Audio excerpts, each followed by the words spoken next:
Hello, everybody out there in YouTube land. This is your t-shirted historian. Looks like I'm flying solo today. Don't know where all my other panelists are. But this is a pretty simple topic, and it's one that I'm pretty well prepared to talk about, even if it's by myself. Although hopefully we'll get some viewers out in the chat. I think first we probably need to start with a definition for the word fudge. And this time change thing has kind of got me thrown off a bit.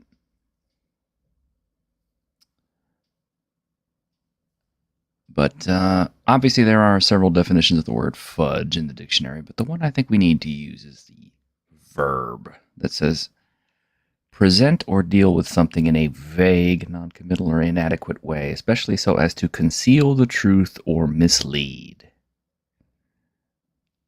A temptation to fudge the issue and nudge grades up. In this case, obviously, fudging refers to things that happen in-game, like dice rolls and, oh my gosh, is this an OGGM? Hello, good morning. I'm here with fudge recipes. Oh, well, it's not that kind of show. Damn it. Yes, we're talking about fudging. Oh, yeah. I just recently released a $1 product about making fun of the fudging thing. Oh, okay. Send you a free copy. Yes, let's talk about the fudging thing because it seems to be the topic du jour. I mean, you know, it's inescapable. It's like every other month or so, you know, it's fudging, or it's you know, can you kill my character, or this, or you know. Yeah. We go in circles about this. It has been, I mean, it's been around for a couple months. I think it's always kind of been there as long as the game's been in existing. But I think for some reason, because of the whole advocacy thing, it has now become a sticking point. Where before it was just sort of whatever, rule of cool, you know, or I don't care. You know.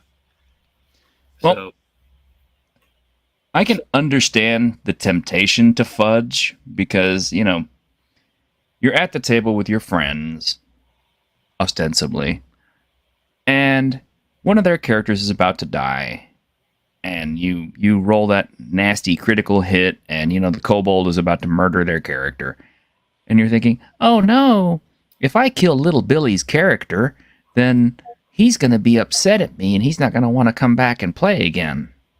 Because he spent 3 hours building his character and writing a 15-page backstory for him. Well, that's just a more recent thing, I think. True. But yes, it does seem to be the warning label that has been attached to fudging is if you kill them, you'll get this horrible reputation. And that's, you know, I mean, that's only, how recent is that? I mean, it's only been a thing for a couple of years. The advocacy, if you cast hold person on my character, I hate you, you know. Yeah, it's like anything that change, you know. Anything that takes control away from your character. It's kind of like, well, then what am I supposed to do? You know, yeah, nobody cared before. I mean, for 40 some odd years, people are like, whatever.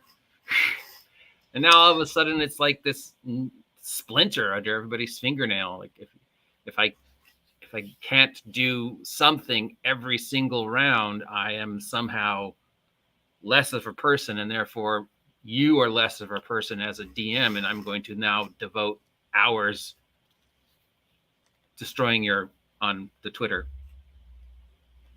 So it's interesting to try and figure out what is the exact, you know, where's that line of demarcation, as I always refer to. When did we start caring? I think probably as soon as people started being able to post outrage on the internet. Yes, we can blame the decline of Western civilization and the internet.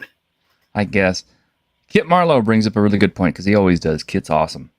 He says, depends on where you sit on the seesaw between role-playing and game. I'm marginally more interested in the drama than the mechanics, so fudging in service of fiction is usually okay with me. That brings up a really good point. All right. So obviously, I'm an advocate against fudging dice rolls, specifically, even if it means you're going to end up killing somebody's character. Yeah. And my counterbalance, my counter to this has always been character death is not the end of the character because there are a lot of different ways, you know, even going so far as to just say, oh, well, the character's god just kind of like magically swoops in, intercedes, and takes pity on that person and Oh God, yes, brings yes. their character back to life. And then somebody threw the counter shot at me. Well, if you're already making up all these rules about this stuff, then you shouldn't be upset about somebody fudging some dice. And that was irritating to me because I was like, I'm not fudging rules on behalf of the character. This is part of DMing. This is part of what we do. This is part of creating stories and, enjoyment for the players. It's not, you're not fudging in service of the story so much as you're, creating a narrative for how a character can be brought back to life. You're creating an opportunity for people to bring that character back to life. It's like, does the party really want to go on a quest to go get the rare, herb of just beyond in order to, bring to bring little Mad Mardigan back to life, or do they really care? Does Mad Mardigan's player really care that much about his character to the point to allow the party to go do it? Always, I can obviously my tabletop role playing game is only based upon my experiences here in Southern California. But as far back as I can remember, it was always they were only dead if the player didn't care. Mm-hmm. Otherwise, there was always some way to bring him back. Maybe not right away, but there's always a magic pool or a draw from the deck of stupid things or a high level cleric that, and sometimes it would happen at the end of the game. Sometimes it would happen 2-3 games. God, I remember a character of mine that stayed dead for like 4 years before I was able to bring him back, but I would refuse to keep him dead. And other times it's like, I don't care. He's dead. It was fun. Big deal. Just give me a blank character sheet. Let me run a monster. I've only ever, as a DM, I've only ever seen one person get upset that their character died. As a player, I've never been upset, but I know people have gotten like seriously wrapped up in that. Well, but I don't think that's the result of D&D or, character agency. That's just that when you get so excited in that emotional connection and, all the gears are running, it's like on a roller coaster or anything else. And then suddenly there goes your character's head. That can be upsetting because the roller coaster suddenly stops, right? Well, yeah. And that's the thing. I've said this on more than one occasion, and it's absolutely true. I hold the record at our table for the number of character deaths. I'm Grim, if he was here, could attest that I don't have the best dice rolls, either as a GM or as a player. I routinely miss a lot of dice rolls. And I don't fudge these things. If I were a fudger, my character would suddenly start being much, much more successful at everything they do, or my monsters would be much, much more successful at everything they do. They're not. I have shitty dice. I roll badly. Yeah. But I lose characters all the time. But it's usually with the knowledge that, hey, okay, I guess I just get to take a little break while I'm waiting for the GM to figure out how to bring my character back, or for the other players to figure out how to bring my character back. I'm dead. I'm going to go get a snack. You did mention something there. I suppose that's one of the chapters in the book of fudging is if a player does it, it's cheating. Yes. But if a DM does it, it's fudging, right? Yeah. If a player just goes, oh, I rolled a 17, that's like, dude, no, you didn't. You rolled a 9. But yeah.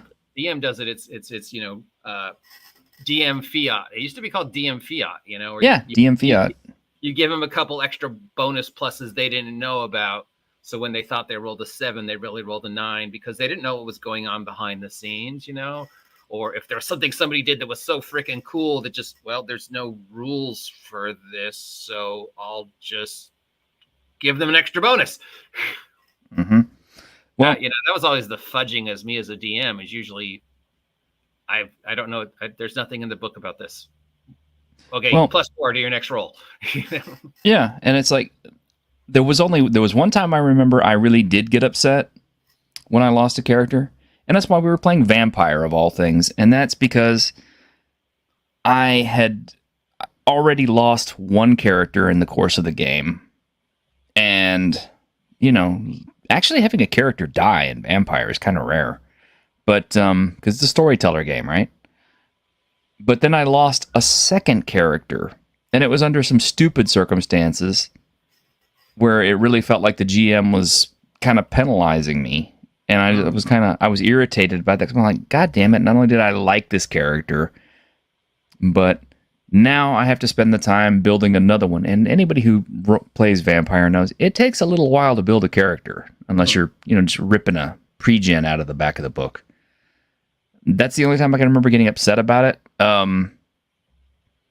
But that was kind of like some different circumstances. I mean, when you go through 3 characters in Vampire, it's kind of does it become so much of a player problem, or does it become maybe the storyteller needs to like ease the fuck back a little bit?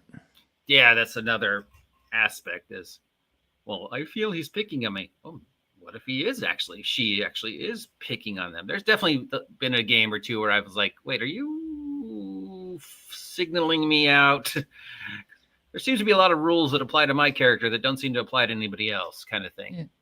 Yeah. That's always a problem. That's always a problem. Even if we claim we're impartial, nobody's impartial. And I mean, and it does become a case, sometimes where a GM is just straight up being a dick about it, like where they signal out characters like, I don't like your character's name, so I'm going to make sure that the orc manages to critically hit your character at least 6 times in a row. Yes. Yes. But yeah, once again, Kit, do you want an invite? Kit, you're really good. You're on point as always. Kit, join us. He's awesome. Yeah, bad dice often lead to more interesting in-game consequences than pure successes. This is the difference between a TTRPG and a video game with frequent save points. And yes, he's absolutely right about this. I've had more fun at a table where we used fumble dice, because fumbles have always made for a much more fun game than anything else, because afterwards you can talk about the hilarity of what happened. It's especially depending upon which fumble table you're using. But yes, some of them are just like, what? Yeah. so catastrophically ridiculous that you can't help but laugh. Like, you throw the thing in the air and it bounces off and pierces you through the eye, and you're like, well, we had a guy at the table who literally threw like 4 fumbles in a row, and it was the same fumble every time. And the fumble was throws weapon away or throws weapon at enemy. So, first it became, he threw his sword away, then he pulled out his dagger, he threw his dagger away, then he pulled out his other spare weapon, he threw that away. Finally, he was down to his shield, and the fumble was he threw the shield at the opponent. So we started making the joke, when Captain Elfin throws his mighty shield. Exactly, yeah. The monster's like, why are you giving me all this stuff? Yeah. After a while, the monster just kind of starts taking pity on you, going, dude, really, are you just having a bad day? Thanks for the free shit. I'm going to leave. Yeah. Give me a sword. Yeah. Yeah. The fumbles are funny. Bad dice rolls can be funny because they add some spice to it. And, a GM who explicitly just expects players to win a success on every single roll is just, they're just cheating themselves. Yeah, exactly. And same thing for players who fudge their dice rolls. I mean, that is straight up cheating when a player does it. How is it any different when a GM does it, even if it's in favor of what's going to happen to a player? And I've had some people throw some really weird scenarios at me. Well, what if I spent 2 hours building my character, and then I get into the game and I'm a brand new player and I die before I never even got to roll dice, then what's going to happen? Then I'm kind of like, are you fucking playing Dark Souls? Because that's a dark. Because I've done that in Dark Souls or Elden Ring. It's like, okay, I spent an hour building my custom waifu character. I walked into the first boss encounter, which happens about like 5 minutes into the game, and died. But you're supposed to die. Yeah. I died in character creation, so you're playing Traveler. Yeah. And that's another funny one, because like a lot of people don't remember that the whole reason behind the character death in Traveler was they were actually trying to simulate an entire game if you didn't have anyone else to play with in Traveler. And that's another one that takes forever to build up a character too. Yeah, well, I think if for starters you just have a stack of pre-generated characters, Yeah, that used to be an old joke. Here you go. Yeah, that used to be an old joke, is like having a notepad full of pre-gens. But, build a wall out of the bards. Yeah. Mm-hmm. And certainly, like if you're, if your GM plunks down, like, okay, today we're gonna play the Tomb of Horrors. It's kind of like, oh god. Well, you better be playing pre-generated then.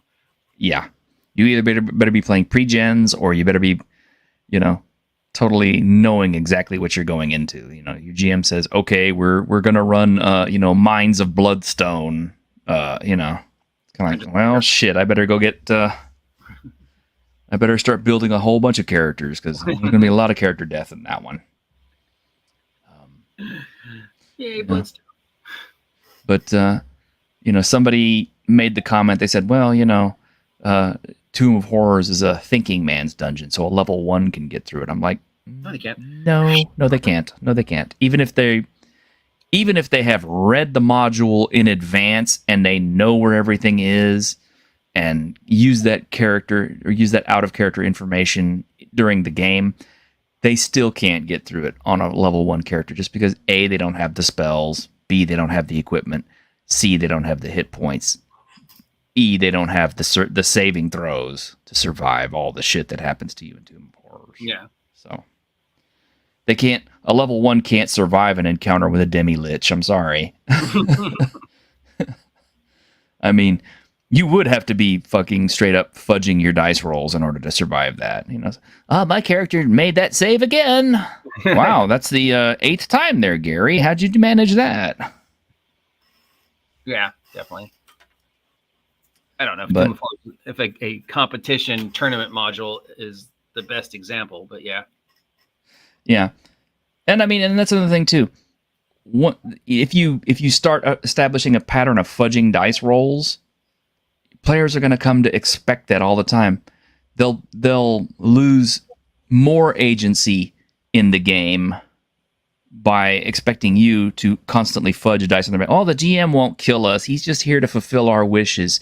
He'll threaten us with big monsters and stuff like that. He'll make you think he's going to kill you, but he's not gonna. He's just here to do what we want. He's our friend. He just wants us to survive and do everything that we want. I'm like, no, it's a world.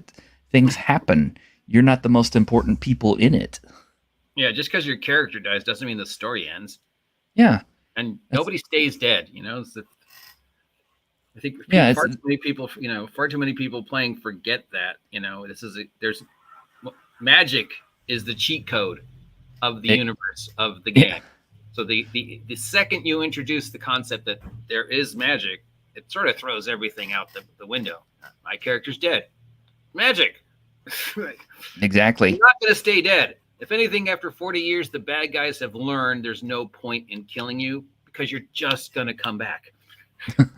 Well, I mean, yeah, the bad guys come back all the time. I mean, how many times has Vecna come back already? Apparently, at least once a year. Yeah. From another. Yeah, I think that's a rule over at WotC. It's kind of like, in case of low sales, break glass, pull out Vecna. Yeah, yep. I mean, I don't know. But okay, I mean, it's like, okay, so there does come a point where, somebody could say, well, if you just keep up making rules, then you're no longer playing the same game, are we? And that's fudging, right? And I'm like, yes and no. First, I've never ever met a GM that didn't have his own set of custom rules. Yeah, at a totally. table. Nobody plays Raw. Nobody plays Raw. Yeah, I'm not even sure if Jeffro plays Raw. No, but, you play rules as perceived, not rules as written. Right. Yeah, and that's a good term for it, rules as perceived, because not everybody's going to interpret the rules the same way. Exactly. I've even had that argument with Jethro. I was like, no, this is your perception of the rules based upon today, as opposed to yesterday or 10 years ago. So even if you're reading the exact same rule, you're perceiving it differently. And the way T-shirt historian perceives it and the way I perceive it are two different ways because we're two different people. Exactly. Yeah. And not only that, but I've never met a GM that didn't have his own set of house rules. Exactly. Even if it includes critical hit and fumble tables, I'm kind of like, I don't remember critical hit and fumble tables in the OD&D. Nope, not till Hargrave. Not till Hargrave. Arduin was awesome. Yeah, it was. Oh my god. Yeah. I'll never remember the strangest experience I ever had was I'm running my first 5th edition game, and I tell my players, okay, I'm going to be using these crit and fumble tables, and they're looking at me like like a lobster just crawled out of my nose, and started tap dancing across the table. What? I'm going to use crit and fumble tables. That's what we've done for years and years, but that's not in the rule book. Exactly. Yeah. No, it's not. This is an addition. I like using crit and fumble tables. I'm not even sure what the natural 20 roll 4-5e is, because we played it wrong for 4 years before anybody went, oh wait, we're playing this wrong. And by then it was like, oh, well, we've been playing it like this for 4 years. Let's just keep playing it that way. Yeah. I mean, it's like, and they publish, on DTRPG, they have plenty of crit and fumble tables for 5e. People have made it, and I use my own. Warhammer, I actually looked for crit and fumble tables and found that horrifying critical hit table that I love so much, and I've used that in other games. And then, of course, there's the old Arduin tables. I mean, crit and fumble tables are good, but it's, as I've pointed out to people in the past, crits and fumbles are fun. Just remember that you're more likely to do it than the players are, because you have a lot more monsters, and probability says you're going to crit and fumble a lot more than they will. Yeah. I've got law of attrition says that I will hit you way more times than you're going to hit me. Mm-hmm. You would think, except. And that's another case too. It's like if you have a crit and fumble table, and you constantly are fudging the dice to stop players from getting killed from crits and all that, it's kind of like maybe you need to rethink using those. If it's going to be that big of a problem, or the reverse also exists too. It's like if your players are constantly rolling crits, it's kind of like at some point you're going to have to go, Are you just straight up cheating, or Yeah, I mean, yeah, definitely. If you're cheating, then I'm going to cheat it. I automatically get to hit, and then you automatically get to hit, and then we get to the new thing. Well, it's not the new. It's not that new. I don't think the auto hit is as new as people think it is. Mm-mm. I seem to recall games using a variation of it before, and I think on the simplest, from what I understand, it is just basically making armor class a saving throw like everything else, right? Pretty much. Up to bad guy rolls armor class, you roll all the saving throws. That's the only thing you don't roll. So as far as, at least for my first encounter was why not just make armor class another saving throw? That way you're in complete control, just like you are, your dex save or whatever, and it's one less thing the DM has to worry about. But, actually, I do recall a game where the DM pretty much hid everything from us. It's like he wouldn't tell you how many hit points you lost if you got hit. He wouldn't tell you how many hit points the monsters had, of course. But he'd also roll all your saving throws and everything else. I'm kind of like, so the DM is pretty much just controlling the entire thing. We have no idea. It's like at that point, I'm not sure if it was fun or not. How much agency was that stealing from me? But it was what it was. I figured it's like, okay, well, I guess at any point he wants to, he can just declare our characters dead just by missing a saving throw that we never got to see, or, us running out of hit points and not knowing. True. It's weird, but yeah. Yeah, it's weird. I've seen all kinds of different ways that people have done it. There was we used to play RuneQuest, and we had a guy who GM'd for RuneQuest. And for some reason, RuneQuest has a hit location table, and the 7 on the hit location table is the Groen.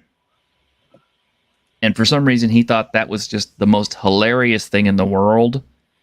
So for some reason, almost every hit that the monsters would do would hit you in the Groen. And I mean, I could understand it happening once in a while, but like it happened 3 times in one combat.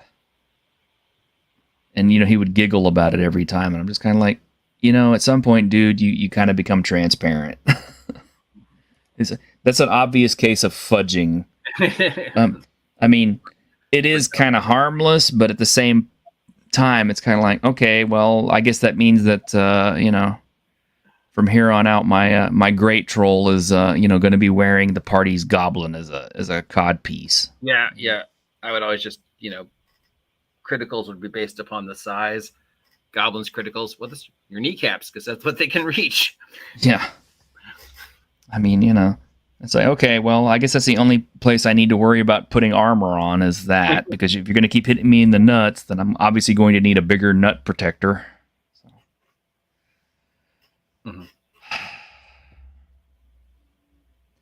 So the argument then is that player advocacy versus DM power. And if the players are saying you have to fudge the rolls because I can't ever be held, I can't ever be killed, you're going to ruin my 2-hour backstory. Right? And then leaving us as DMs with this position like, okay, how do I do that? How do I say no and risk the bad rep, or do I kowtow to the players and just let them, pretty much tell me what happens? I'm just there to go, yeah, okay. Well, I hate to blame the critters, the Critical Role folks, because obviously we know that Critical Role brought a lot of players to the 5th edition table. Yes. And that's cool. I mean, I have no hate on Mercer for that. I don't even have any hate on Mercer for running Critical Role as a game series, of example, kind of like as how tabletop can run. I mean, is it a bad example? I mean, I guess that just depends. I mean, your typical experience is not going to be the Critical Role experience. Yes, I mean, yes, unfortunately, that is the problem with Saint Mercer in a nutshell. Is that for some reason he became the end all be all of what people across the world expected the game to be like. And even as we are recently, even as recently as last week, Matt Mercer cannot even live up to Matt Mercer. No. Nobody can. The expectation is way higher than what the individual is capable of presenting. And that, I think that was the precipice. Video games, obviously. Yeah, I was thinking video games and anime. But yeah, the Critical Role definitely placed so much toxic power in the hands of these individuals, where everything has to be like this. And if it's not, we will destroy you. But I do recall, was it last year, that he actually had characters die during one of his sessions. Yep. And, there's a lot of back and forth about whether the game is scripted or not. I believe it is to some extent because it is a show. But the fact that he had like several characters die or go down in the same round and everything like that, it created a whole bunch of drama. Yeah. I mean, for the party, because it's kind of like, oh, look, there's actual, the GM is willing to hurt you, is willing to kill your character, is willing to do this. It's like, oh, what's going to happen next? Oh yeah, yeah. But also, man, he got a ton of backlash for that too. Oh God, yes, yeah. I mean, how dare you? The fans are. I mean, obviously, you're speaking to somebody who is prejudiced against the Critical Role fan base, but I have, they're horrible. They'll be like, "Oh, we love and support you. We love and support you," and then the exact same day, they're sending death threats to Laura Baby's just born son. We are going to hunt down and kill your kid because we didn't like the ending of The Last of Us. But we love and support you.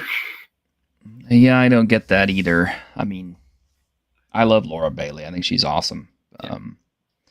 And it doesn't matter how bad the game is or how much I like the characters in it or hate the characters in it. It's like, I'm not going to go and send a death threat to the voice actor of all people. It's like, why? Because, it's not new. It's just, blame the internet. Yeah. Oh, and Squeaka Mouse, who is one of our wrenches and one of our panelists, she says, as a player, I've never fudged ever. Even though I was accused of it once when I had a great series of rolls. They even watched me roll them. And see, that's the thing. When you're rolling open, you never have this problem of, fudging dice. If you roll openly and not from behind a screen, they can never accuse you of fudging dice or but I mean, well, you could always fudge the bonuses, but I'm always really quick to point out, it's like, look, I mean, this thing has I usually call out what the pluses are. It's like, okay, I rolled a 15. This thing has a +8. So yeah, you got hit. Yeah. Because I'm cool like that. It's like, I'll let you know. Yeah. I'm always asking them, if I hit them, is a 7 to you? Yeah. And by the same token, I'll usually call out, whatever the monster's armor class is, just to make life easy. It's like, okay, yeah, you rolled a 16. The monster has a 16 armor class. Yeah, you hit. I'll let them know if they missed by 1, just so I can, rub salt in the wound. Ooh, missed by 1. Yeah, I always hate that miss by 1 thing, but it does happen pretty frequently. I mean, how often has the Bard song actually contributed to people hitting? Seriously. Yeah. I mean, that little +1 has made a difference on more than one occasion. Yes, definitely. But yeah, there should never be a reason to fudge your dice. Not for players, not against players, because it's not a component of the game that needs to be fudged. I mean, you can let the dice roll as they may. No. I mean, I have no problem, like I said, tossing them an extra, +1 to your next roll because I don't know how to judge that. But other than that, I'm not going to cheat. My monsters fail, they fail. It's part of the fun. And if my monsters succeed, then they capture you because killing you is pointless. Yeah, it's a funny. Says, I won't mind some fudging dice when it's a third torn muscle in a row and rolling critical injuries in Cyberpunk or something. That's an interesting idea, just because I've never had that happen. But yeah, I mean, if you get that many critical injuries and it's always the same thing, then it's kind of like, well. But again, I roll open, so it's a case of, well, you saw how my dice landed. That's what happened. Now it's always possible to tell your player afterwards, like, okay, look, we both know that this is kind of crap. Why don't we, do you want to re-roll and do that? That's not really fudging in my opinion. That's kind of like you and the player have agreed that whatever the dice roll was bupkis.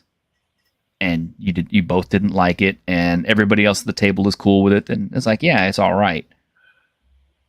Because that is, once again, that's giving players their agency back. Yeah. because that's my biggest complaint about fudging is it does steal player agency, whether you think it does or not, whether or not you think you're doing them a favor. Oh no, this kobold would have killed your first level character with an arrow, but I interceded on your behalf and I fudged the dice so he missed. It's like, okay, well, rather than teaching that player a kind of a life lesson about, there are stakes on the line and your characters can die. You just told them it's like, okay, I'm going to softly cushion and pad everything to make life easy for you so that you don't have a hard time, so that this game becomes a story and not a slog or anything. It's like, and after a while, even the most advenant, is going to start on subconscious level feeling as if their agency is being taken away, even if you're like, oh, I'm never going to have anything bad happen to you. Mm-hmm.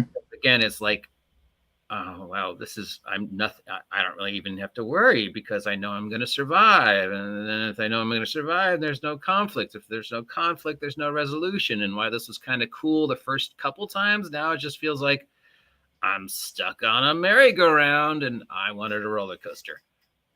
Yeah. And I think that's what players don't realize is the ones who are screaming the loudest about, you're stealing my player agency when, you get hit with a ghoul, get hit by a ghoul and you get paralyzed, or somebody uses hold person on them, or some other spell that otherwise incapacitates their character.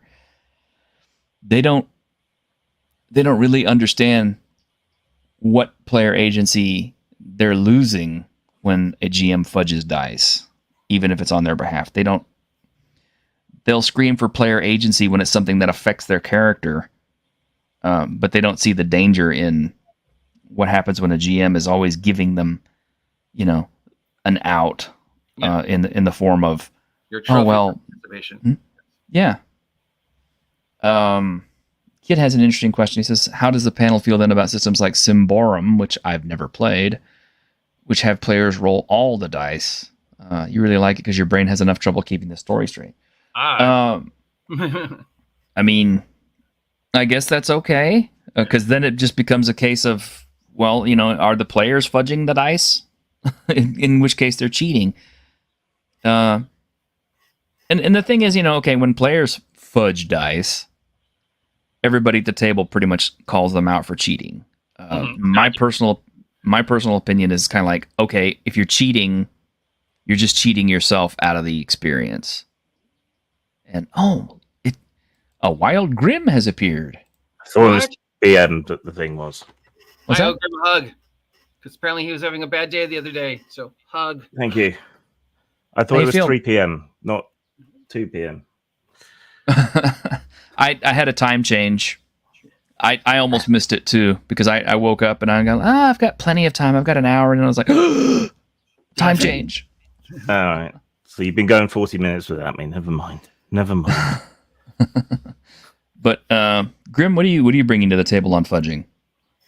Are we still talking about that? We are still talking about fudging. So I do it, but pretty sparingly for the most part. Sometimes to compensate if I think a player is cheating. So you fudge against them. Yeah. Like suspicious number of crits in a row, What is this? Are you really giving us a recipe? Kind of lighten the mood for a sec. But you roll. Try making fudge. I was like, no, you need a candy thermometer. That's hard. That's math. Do you usually roll openly though? Usually, if I'm there physically around a table, we roll openly. So, well, I mean, you use virtual tabletop. Aren't everybody's rolls pretty much open then? I do for table. Yeah, I do for tabletopless and stuff. But sometimes I want to do a private roll, so I will roll an actual physical dice on the table.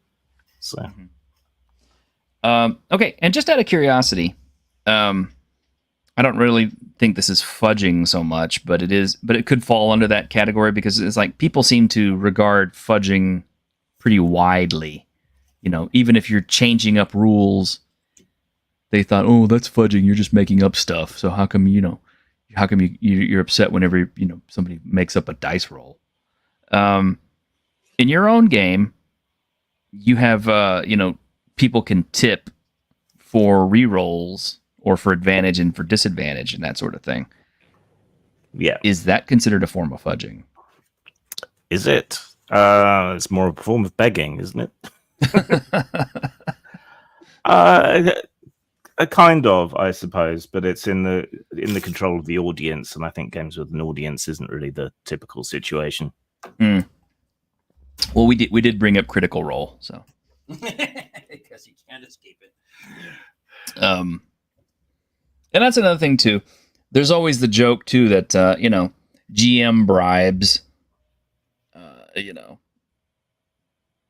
I literally did have players do that once. They brought like a whole thing of Oreo cookies and handed it to me, and I was like, "What's this for?" And they said, "That's to make sure our characters don't die tonight." Yeah, I had people hand me money. Here's $20. Please don't let me die. It's like I can't accept it. I've never had anybody hand me money to make sure their characters never die. Once I was like, I can't accept this. Instead, give $20 to the store. Yeah, we usually get bribes for extra experience if someone's like just short of a level or something like that. Yeah, so, you can have the last slice of pizza if I can have an extra. and that is another interesting point. On more than one occasion, I have waived XP. I mean, notably, not so long ago in Cities Without Number, I told everybody, like, hey, you know what? Just bump your characters to 5th level. Yeah. And waive all the XP. Yeah. Is that a form of fudging or?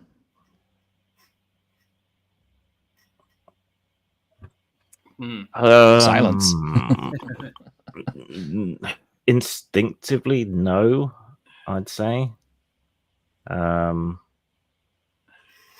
it's not like a perversion of the rules or anything. I think fudging is when you sort of constructively dismiss or bend the rules, but it's within the rules to start at higher levels if you want a higher level campaign, things like that. It's not, I don't think it's fudging exactly. Okay. I mean, and that's fair. But I figured I'd ask because, like I said, people have accused me of, well, since you're making up rules anyway, isn't that fudging? No, it's house ruling. Yeah, that's kind of what I thought. And like we said earlier, Grim, that we've never sat at anybody's table who completely ran every single thing exactly like the book. Although that does seem to be what 5th edition players like. They like everything to be run out of the book, by the book. They don't want any changes. I actually had that. It was Pundit who actually told me that on stream. He said, we thought when players got the 5th edition rules that they would, gork them and geek them and modify them to suit their own taste and everything else. And he said, and it turns out most of them want to run rules as written. Mm-hmm. When you run 5e as written, it works. It's when you're trying to make it anything other than that. Mm-hmm. Oh my god, I agree with Pundit. Hey, he has points. Yes, he definitely has points. Even I have points. Yeah, everybody does. So, go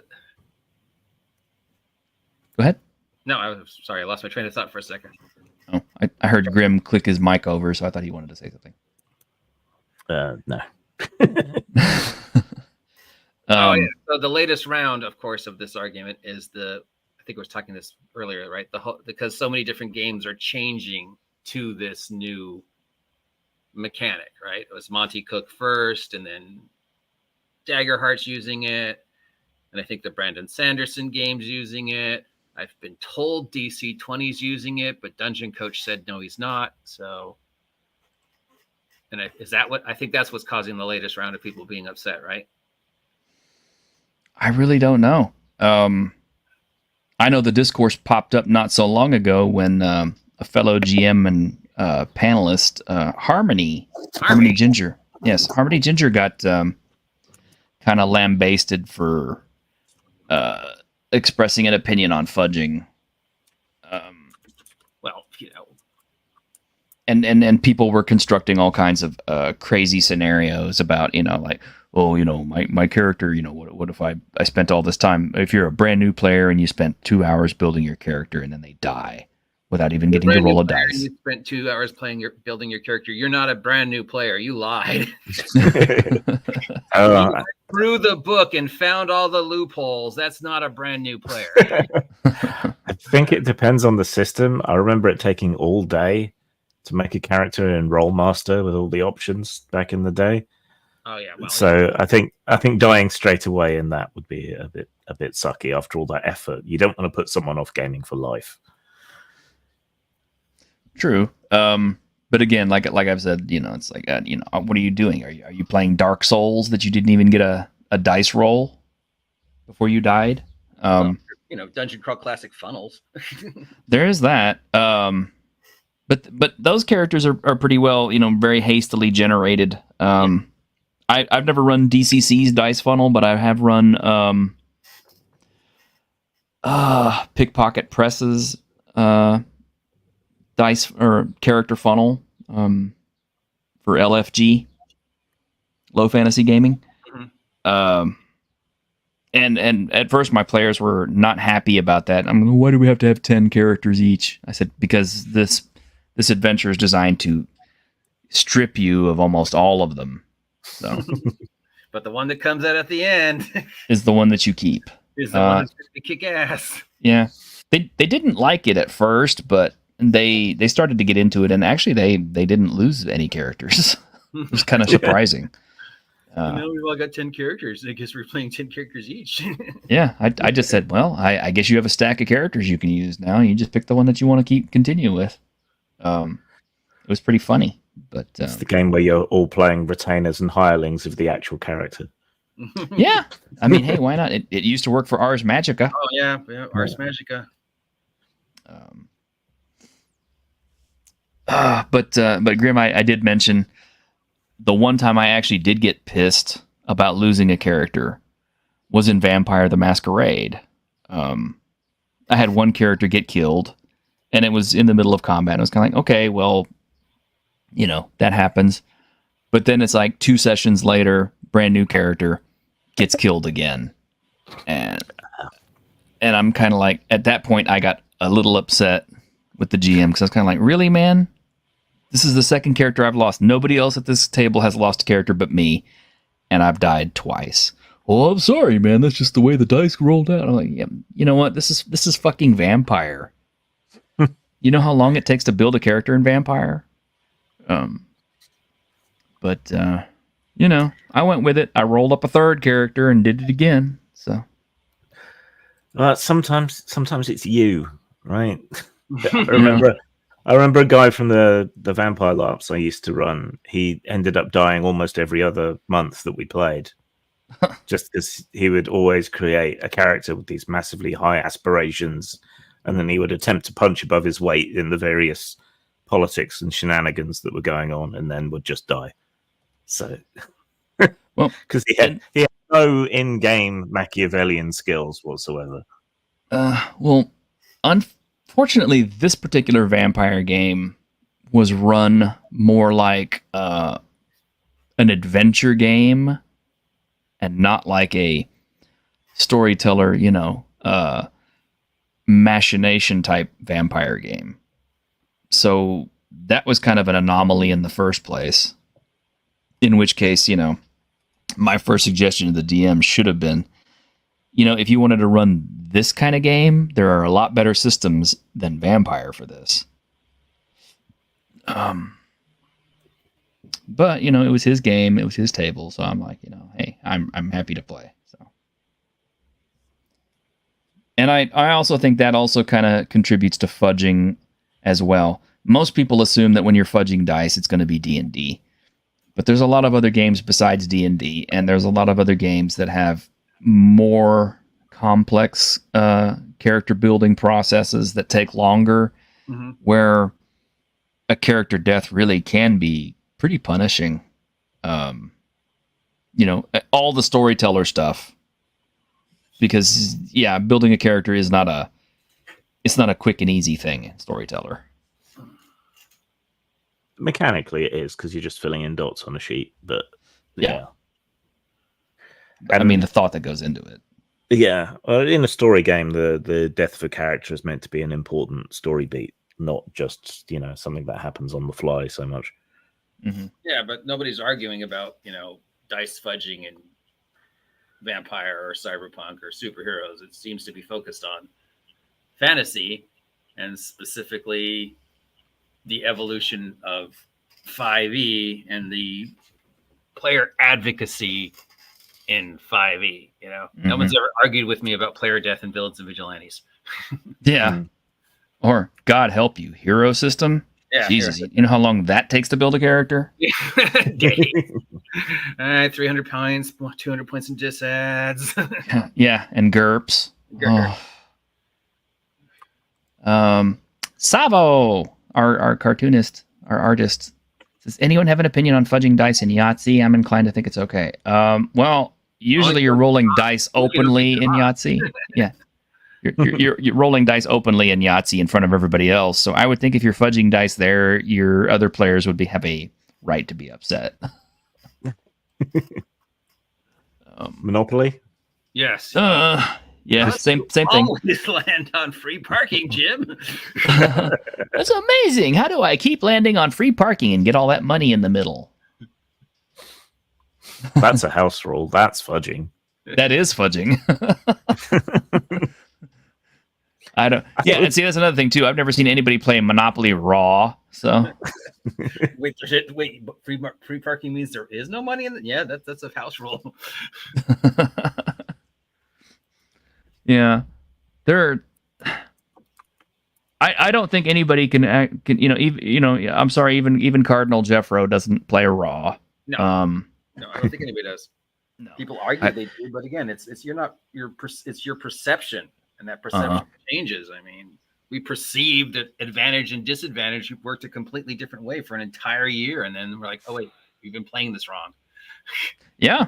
Yeah. And I mean, it's like, how many times have we, played something and then it's like somebody discovers, there's a rule you're missing. And I'm like, oh shit. Well, okay. I guess we'll just abide by the way it's supposed to be played. Grim caught me on that recently, actually. I was running Cities Without Number the first session and we ran through it. And then the second session, he points out, it's like, you're supposed to be rolling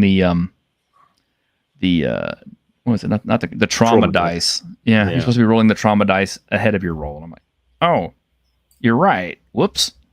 And I mean, but it wasn't a big deal. We just rolled with it, and it made the experience that much more enjoyable. So yeah, wasn't a big deal. Well, it's more important to make rulings on the fly and keep the game going. Yeah. And then you can correct later. Yeah, exactly. Yeah, I agree. Now making rulings on the fly, is that fudging? I would say not. No, that's there's nothing for this, so I'm going to make something up real quick and we'll discuss it later. Yeah. Which is I think my best example of when I fudge. It's just I don't know. I'll give you +4 to acrobatics, or something. There's nothing in here that covers that. You've broken the game. Congratulations. I think the reason it comes up in D&D so much is because it's emblematic of a culture shift that has occurred within D&D as a game rather than within the hobby as a whole, right? If you're playing a story game, you're sitting down with a different set of expectations. Whereas D&D, it originates in the dungeon grind and death around every corner and, you put your arm in that thing, did you? Well, now it's a snake. Roll for initiative. Shit like that happening. Yeah. And that culture has shifted within D&D. I mean, really since Dragonlance, but certainly in a stronger degree, in recent years. And so that it demonstrates the divide between the two styles of play. Mm-hmm. I have an interesting question here. Malwinius Cyrano says, have you been aware of the story about someone taking BFRP and basically put it nearly unchanged up on drive-thru for $20 called Demons and Dragons. Nope. I wasn't aware of that. Now I'm gonna have to check it out because Yeah. I like BFRP. I really like the skill system and the way that skills advance. We actually used it when we played RuneQuest, and I remember we actually made a character change, or we made a rules change on that one, and that was I suggested it to my GM. I said, look, the way that skills advance is so so hit and miss. I suggested a system where I said, what if after a certain number of times you use a skill, or at the end of every game you're allowed to advance the skill, even if you unsuccessfully used it, just because it's a case of learning from your mistakes. And he thought about it. And he's like, yeah, that'll work. So we were able to get characters who could advance in skills, even if they kept messing it up. Which system was that? Sorry. That was it was RuneQuest, but it was BFRP basically. But we were playing RuneQuest. I mean, you're supposed to get a tick when you use a skill, whether you succeed or fail, aren't you? You are. I forget exactly how we came up with the rule for it, but it was something that I thought that was kind of like punishing to the extent where it's like, you'll never get this or anything because of the way the system is set up. But yeah, Shadow Dark and Morkborg's advancement system is a bit hit and miss as well. I haven't really played with Shadow Dark's advancement system. Shadow Dark is a game I definitely want to discuss at some point with other people who have the system and have played it, because my opinion on it has shifted a bit after I found out that Kelsey's actually a really cool person, and she treated Victor with some kindness, and I actually went out and bought the game because I thought, well, you know what, if she's this cool, then I want to support her. I want to support her work. I may even reach out to her for an interview at some point. Yeah, Kelsey's fun. She's amazing. Yeah. She sounds. She threw a book at her wife. I mean, But she seems nice. Yeah. And I do, from what I've seen from Shadow Dark, I like it. I have yet to play it. It's probably something I need to run just to see how it plays. But from what I've seen of it, I like it. Although here recently, Cities Without Number has given me some real good concrete ideas for building something based on Crawford's products. Oh, I mean, Crawford's just amazing. Yeah. He does not get enough credit. We're not talking about Jeremy Crawford, by the way. We're talking about other Kevin Crawford. For anybody who's listening and going, wait, I thought you guys... No, it's the other Crawford, not Jeremy. Yeah. By the way, if you're out there listening, drink. Because I mentioned Kevin Crawford again. Yeah. Iron Cash says, why fudge dice? Why not caramel dice? Well, will it actually hold together? I guess it'd be like those little caramel cube things. Yeah, those caramel squares. I suppose one melts faster. Yeah. That's a good point, though. What if you're playing fudge? Isn't every roll a fudge draw? I remember that game. I never played it, but I remember it. It became Fate. It became Fate. Yeah. Oh. So those are still fudge dice. Yes. But they're not made of fudge. No. I can't remember. Have we actually ever played Fate? Because I don't remember. I've played most of my Fate games, so we may not have. I played Fate. It was such a weird thing. Yeah. I've never played Fate. I have played one Powered by the Apocalypse game. That I'm not sure if I had a really good time with that or not. Kind of, I'm serious. I mean, and I know that sounds weird, but it's just kind of like, I remember a lot of decision making, but I don't remember a lot of actual gaming. If that makes any sense. Yeah. Well, if you'd been there for Candela Obscura, you would have effectively played a Powered by the Apocalypse game. Oh,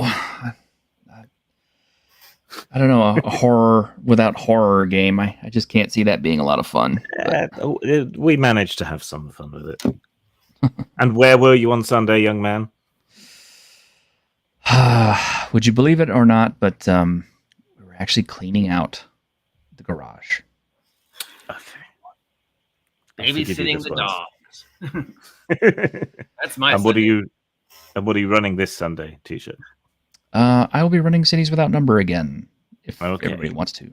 Cool. But having said that, I do have ideas for a fantasy Kevin Crawford-based game that should be a lot of fun using elements of Cities Without Numbers.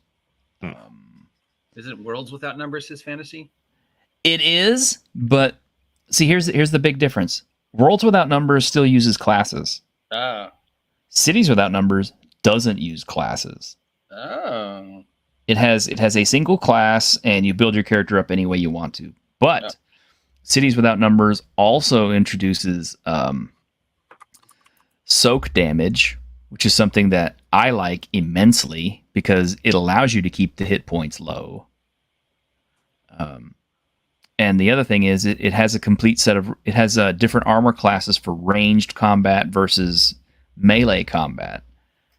And I think Kevin actually kind of opened up a new door for himself. I almost kind of wonder if he's not going to have to put out like another edition of everything using these brand new rules, because he's introduced some new wrinkles in Cities Without Numbers that have made the game a lot more interesting. So I'm going to have to experiment a little bit and put together my own set of rules based on that and see what we come up with. But I think I could run a pretty decent open class fantasy game. Because I've said this before, but I'm really not partial to games with niches and roles, Oh, you're the cleric. Okay, well, that's your role then. You're going to be the healer. Oh, you're the mage. Okay, well, you're going to be the multi-tool or whatever. Why not have characters who are, kind of like Conan, Conan was a thief, was a fighter, was a general, was a this, that, and the other. I mean, the only thing he wasn't a magic user. But he could do all the other jobs. He was a ranger. Mm-hmm. He was a barbarian. He was a thief. He was a fighter. Just a dude who picked skills up. Yeah. Yeah, he was just a dude who had, picked skills that he liked and played a character he enjoyed. And I'm like, that seems to make a heck of a lot more sense than the level-based systems that restrict you to a class that is set a particular way. Yeah. And then people are just like, oh, well, he picked 5 levels of ranger and 5 levels of thief and all. I'm kind of like, well, yeah, but that ends up making characters who are way, way, way like, super duper high level in order to explain it. Yeah. Doesn't it make more sense to have multiple skills across smaller levels and still be playable? Definitely. Especially if you're like, I don't think this character is a wizard, but damn it. Yeah. But with that, you're just like, okay, I'll just stop focusing on magic for a bit. Yeah. Mm-hmm. And Cities Without Numbers does have rules for magic casters as well, using their system. So it's not an implausible idea. If I didn't know better myself, I would say that he's probably already looked at this stuff and he's tooling an idea together for this. If he's not, I'm going to write to him and suggest to him that he do it. Because it's too good of an idea not to use. So you're fudging character classes now. Yes. Yeah, I guess so. Wait, when does the fudging end? I don't know. When did it ever? What is the final? Well, I guess the final thing to say about fudging is, don't do it. Always do damage. Never fail a saving throw. No, don't fudge your dice rolls. Don't fudge it for a character. Don't fudge it against a character. Ever. Yeah. Roll your dice in the open. Nobody can accuse you of anything. And if people die, they die. Be like Drago. If he dies, he dies. Mhm. But remember that you're the GM. You're ultimately in control of the way the game goes. Yeah. Death is not the end of your character. It's not the end of the story. It's just the end of that character story. Yeah. And it's... And nobody stays dead. No, you guys keep forgetting this, y'all. My agency's like, dude, nobody stays dead in D&D. Yeah, nobody stays dead in D&D. Well, in the old days, nobody stayed dead in the old days, okay? And the other part of it... First edition. The other part of... Like, yeah, nobody died in first... We stayed dead in first edition. Nobody stayed dead. All right? There's reincarnation. There was resurrection. There was raised dead. There was wishes. There was magic pools. Nobody stayed dead. Has anyone seen My Cousin? My name is Megolas. Exactly. Well, the other part of it, too, is failure actually leads to more interesting things that can happen in a game. Failure is not necessarily a failing on the player's part. Failure just introduces new wrinkles to the game that can be more fun and can be more interesting. So don't look at failures as you fucked up. Failure is a way to introduce more interesting things into the game that can let you have more fun and more agency to do things. Yep. Exactly. Now the story's gone a new, different way. Yeah. I think that's might be the other part of the fudging, is that people are afraid of fail states or, oh no, I messed up. And, maybe they get stressed out from it. I don't know. But you should never have to fudge a dice roll. Yes, exactly. Plain and simple. We do mess up. We're built to mess up. Mm-hmm. Humans mess up. It's how we learn and grow and progress. Yeah, and if there's no stakes in the game, then why are you playing it? Yeah. Play Minecraft. Yeah. You don't play Monopoly and land on Boardwalk every single time. You don't Yahtzee every single time you roll the dice in Yahtzee. Sorry, Savo. Yeah. It's just you play games because there's a chance of failure. You play games because there's a chance that you won't always succeed. But not always succeeding doesn't mean failure necessarily. It just means you failed to do this or that, and things got more complicated and more interesting. And even Grimm's games haven't always resulted in, spectacular successes. I believe your Candela Obscura game, actually, they did fail, didn't they? Yes. Well, they survived, but the city was infested with mind-controlling tick creatures.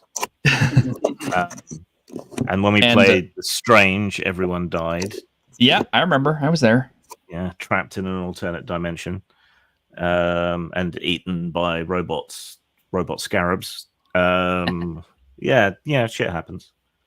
It does. It's always more fun for the next group of characters to come along too. I wonder what killed this guy. Exactly. Incompetence. So, I guess unless you guys have anything to wrap it up with, our hour's up. So. No, I'm good. Sorry, I was late. You're fine. I was almost late too, so don't feel bad. I was late too. So. Was there anything else you touched on while I wasn't here that you want me to opine on before I go? No. We did briefly kind of touch on Critical Role, not in a negative way so much, but we did say that even Critical Role, which is upheld by a lot of 5e players as the pinnacle of what a role playing game should be, even in that game, they killed characters. In that one particular episode, and Mercer got all kinds of shit for it. Oh yeah, he's getting shit on left and right for campaign 3 because it's not going the way they think it should go. Mm-hmm. Yeah. They walked that back though, didn't they? The character death. Yeah, didn't they? Or I don't actually know what actually happened on that one. I thought they did. Yeah, probably they found a way to go back or walked it back or whatever. Yeah. Well, there you go. That's proof too. Then I guess even even the pro GMs have a solution for death. So Pretend it never happened. Yeah. Pretend it never happened. I don't know. But yeah, don't fudge your dice. Don't do it. Don't do it for them. Don't do it against them. Just don't do it. Yeah. Use your story. Use your GM fiat. Use your other powers because you're a DM. You can. The world is what you make it. And don't be beholden to all the rules either. Because again, that's just a case of tailor your campaign the way you want it to be. Yeah, just because all these new games are introducing this new mechanic doesn't mean it's a good mechanic. It's just being gimmicky for the sake of gimmicky. Mm-hmm. This new automatic hit, roll soak, roll defense, roll whatever. It's like they're just overcomplicating, the peanut butter and jelly sandwich. Doesn't mean that a year from now are we going to remember these systems? We'll see if we're still playing them. I don't know. And that is another thing to remember too, is like the fact is everybody who brings out a new game always does it with their own wrinkle, to try to make it something cool, different, special, and unique. So if you see a mechanic in there that's different and new, that's by design. Yeah. It's not necessarily a good design, but it's a design. You must stand on your head while humming the Star Spangled Banner in order to succeed. Yeah. Yeah. Well, I don't know. Jim added Kittley's to make his game more interesting, right? Yes. Yeah, that's definitely not in the rule book. Where does it say every time you lose, you strip? No. There used to be titties in the D20 Conan book, so Well, there was titties on the cover of the Eldritch Wizardry book, so there you go. There's a early precedent for that. But all right, if nobody has anything extra to add, then I think we can sign out for the night. All right. Thank you all for inviting me, and you're welcome. Letting me have my 2 cents. I'm glad you made it. No problem, man. Usually you miss us, but yeah, well, it's because I never remember you're on. The memory of a goldfish. It happens. Yeah. And don't forget to join us again tonight for Tuesday with Geeks, where I'll have Ironcaster and hopefully Harmony Ginger and a few other people, and we'll have stuff to rant about. Join you as well. Oh, really? Yes, we are going on half time on Tabletop Plus until we can find another player or two. So I might not be on tonight. So in which case, I might be with you. So all right. Hey, that would be awesome. You actually get to join us for a Tuesday. Yeah. All right. Well, take care, everybody, and thank you for tuning in. Thank you for inviting me, Jim. Always awesome to see you, buddy. You too. Thank you. Look, Dungeons and Dragons rhyme! Exercise.